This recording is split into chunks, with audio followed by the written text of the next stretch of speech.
बेशर्म है वो लोग, किसी भी बातों को बेशर्मी के तरीके से वो परोसते हैं। जिस तरीके से एक बड़ी आबादी को उन्होंने अपमानित करने का काम किया है, क्या वजूद है इनका? ये चुटकी भर लोगों का। नीतीश जी के नाक के बाल हैं, धड़कन कहे जाते हैं देवेश चंद्र ठाकुर जी। अच्छा। और वो बयान दिए हैं। इसका मतलब नीतीश कुमार जी का असली मॉडल उन्होंने रखने का काम किया है, दिखाने का कुछ और करने का कुछ। गलथेथरी करते हैं, कुछ भी बोल देना, कुछ भी बोल देना। निश्चित रूप से घृणित मानसिकता का परिचय देने का काम किया है। एक जनप्रतिनिधि, वो भी मेंबर ऑफ पार्लियामेंट, लोकतंत्र के सबसे बड़े मंदिर में बैठने वाले व्यक्ति के मुंह से समाज तोड़क बयान निकले, निश्चित रूप से सोचने और समझने वाली बात है। जेडीयू के नए सांसद देवेश चंद्र ठाकुर ने विवादित बयान दिया है। उन्होंने कहा है कि यादव और मुसलमानों का कोई भी काम नहीं करूंगा। इन्हीं सब मुद्दों पे बातचीत करेंगे। हमारे साथ राजद के प्रवक्ता अरुण यादव जी हैं। कैसे देखते हैं सर इस बयान को? उन्होंने कहा है कि यादव और मुसलमानों का कोई भी काम नहीं करूंगा, वो आए चाय नाश्ता करे और चले जाए। देखिए, एक जाति विशेष और धर्म के खिलाफ इस तरह का बयान जदयू के सांसद के द्वारा दिया जाना निश्चित रूप से घृणित मानसिकता का परिचय देने का काम किया है, जो कि लोकतंत्र में इस तरह का बयान का कहीं कोई स्थान नहीं है। फिर भी एक जनप्रतिनिधि, वो भी मेंबर ऑफ पार्लियामेंट, लोकतंत्र के सबसे बड़े मंदिर में बैठने वाले व्यक्ति के मुंह से समाज तोड़क बयान निकले, निश्चित रूप से सोचने और समझने वाली बात है। ये ऐसे समझिए, ये मामूली बात नहीं है। वो भी फिर नीतीश जी के नाक के बाल हैं, नीतीश जी के नाक के बाल हैं, धड़कन धड़कन कहे जाते हैं देवेश चंद्र ठाकुर जी। अच्छा। और वो बयान दिए हैं। इसका मतलब नीतीश कुमार जी का असली मॉडल उन्होंने रखने का काम किया है। असली मॉडल नीतीश जी का यही है। और प्रत्यक्ष रूप से जिसको कहते हैं मैनिफेस्टो, जो दिखता नहीं है, दिखाने का कुछ और करने का कुछ। दिखाने वाला, खाने वाला दांत, दिखाने वाला दांत कुछ और खाने वाला कुछ और। तो असली चेहरा उजागर हुआ है जदयू का। इससे पहले भारतीय जनता पार्टी का तो हो ही चुका है। उनका चेहरा चरित्र क्या है? कहते हैं सिर्फ नारों में कुछ और करने में कुछ, कथनी में कुछ। देवेश चंद्र ठाकुर ने समाज तोड़क बयान दिया है। तो तेजस्वी यादव ने भी तो कुछ दिन पहले ऐसे ही बयान दिया था कि छपरा में यादवों को टारगेट किया जा रहा है। कभी नहीं कहा है उन्होंने, कभी नहीं कहा है उन्होंने। कहने का देखिए, आपराधिक घटनाएं, आपने बोला कभी नहीं कहा है। नहीं, मैं बता रहा हूँ, आपराधिक जो घटनाएं घट रहे हैं पूरे बिहार में, और खास करके सत्ता संरक्षित गुंडे, जब तेजस्वी का बयान था सिर्फ यादवों को, मैं जा रहा हूँ ना, सत्ता संरक्षित गुंडे जब किसी विशेष जाति को टारगेट करे तो लाजमी है। आपने देखा छपरा में चुनाव के दौरान भी घटनाएं घटी थी। भारतीय जनता पार्टी के नेता और वहाँ के सांसद रूढ़ी का क्या बयान आया, किस तरह का बयान आया, उन्मादी बयान आया। तो हम लोग उस तरह की बात में यकीन नहीं रखते। हम लोग A to Z की बात करते। हमारे नेता आदरणीय Tejashwi ji A to Z की बात करते, माँ बाप की बात करते। तो इसलिए घटनाएं जब घटेगी तो सवाल तो उठेंगे ही, और इस पर सरकार को जवाब देना चाहिए। तेजस्वी लगातार कानून व्यवस्था पे सवाल उठाते आ रहे हैं। बिल्कुल, आपने देखा औरंगाबाद में 16 वर्षीय छात्रा का अपहरण किया गया। आपने देखा बेहटा में बैंक में दिन दहाड़े लूट की गई। पटना में, अब बिहार की राजधानी है, यहीं मुख्यमंत्री से लेकर दो भाजपाई डिप्टी सीएम, डीएम से लेकर तमाम आला अधिकारी इस जिला में पिछले 48 घंटे के दौरान 2 दर्जन हुई है। हमारे नेताओं ने तो प्रत्येक दिन पूरा सूचीबद्ध तरीके से जारी करने का काम किया। भाजपा वालों ने भी तो कहा अपने पिताजी के राज को याद कीजिए, जंगल राज को। वो तो गरीबों का राज था, जंगल राज। नहीं, वो बेशर्म है वो लोग। किसी भी बातों को बेशर्मी के तरीके से वो परोसते हैं।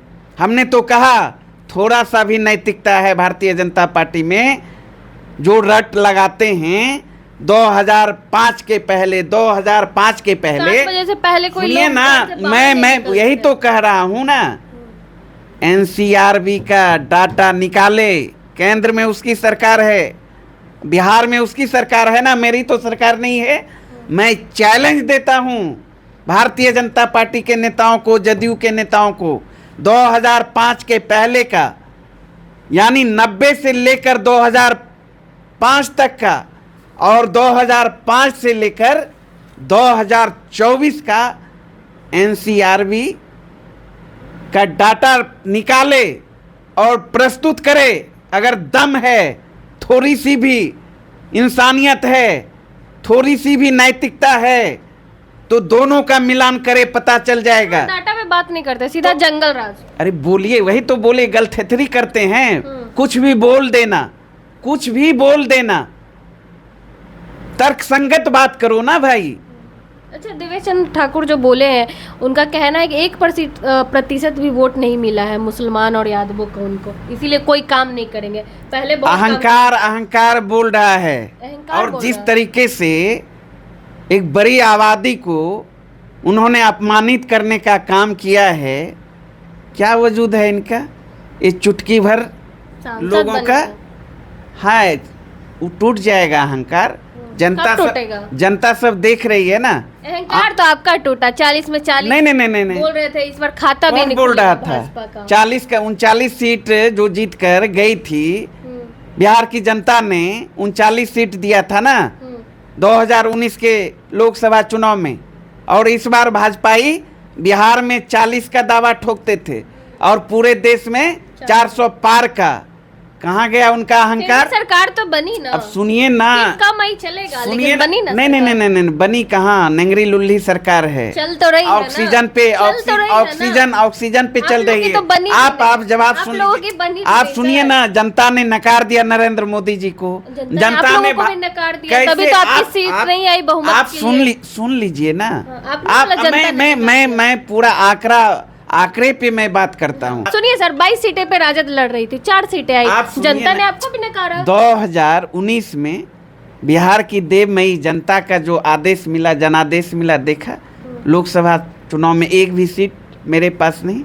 इस बार 4 सीट और बेहतर प्रदर्शन हो सकता है। सुनिए ना, हाँ, ये अखिलेश यादव का यूपी सुनिए तो ठीक है।